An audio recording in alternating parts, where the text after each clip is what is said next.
You can see how far this gap is quite wide. Let me measure it for you. It's a very simple and yet effective circuit. Let's turn it on.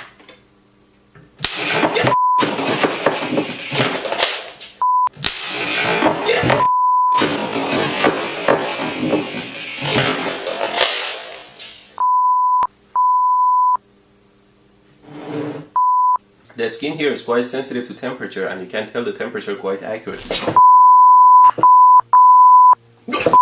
This is not the best way and you might like to try a safer way.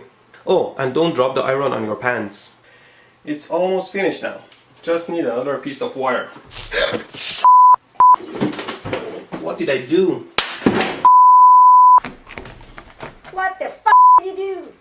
I'm fine, thanks. I'm fine, thanks. Yes. What? The tip of the gun here simulates a human finger. Always be careful with your tools.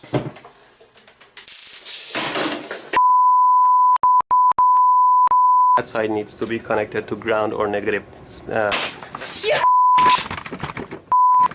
It doesn't give me an electrical shock when I do it with my finger. Ow! Ow! But it burns my skin into a charcoal. I made this simple circuit and I'll plug it in. Now the circuit is hot and the voltage is on the circuit. I thought I could share my artistic side with you.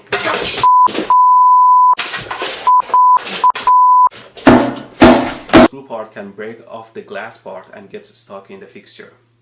Just make sure you don't cut your fingers and take the screw part out. Tighten these nuts here. Always be careful not to short your car battery. Now I connected these cables to the battery and all I want to do is to pass them under here. If I can just pass these cables under the table here.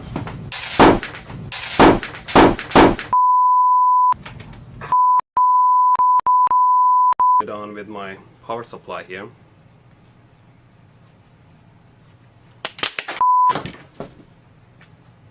Well, it's always safer not to work with live loose wire, so instead I'm using these alligator clips here. I put the bullet in and turn the power supply on so you can see what's going on. There you go, you saw what happened. Oh, shit. See how the waveform changes.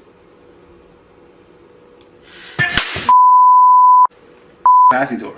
At least real capacitors can't get electrocuted.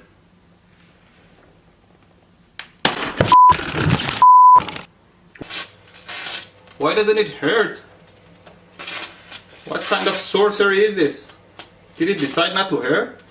Ow!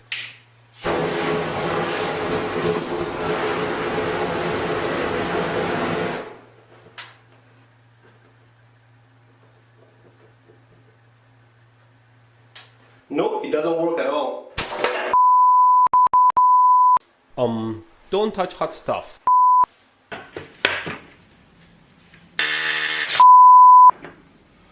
You should know better not to get too close to high voltage. Now, the string still doesn't turn on.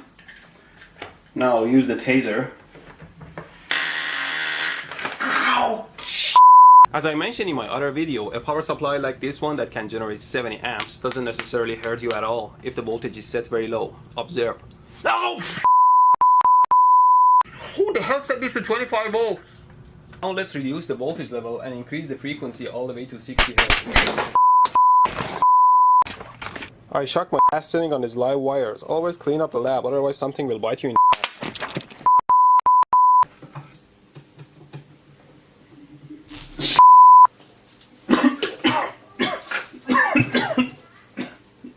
Oh my god. Okay, finally, let's power it up.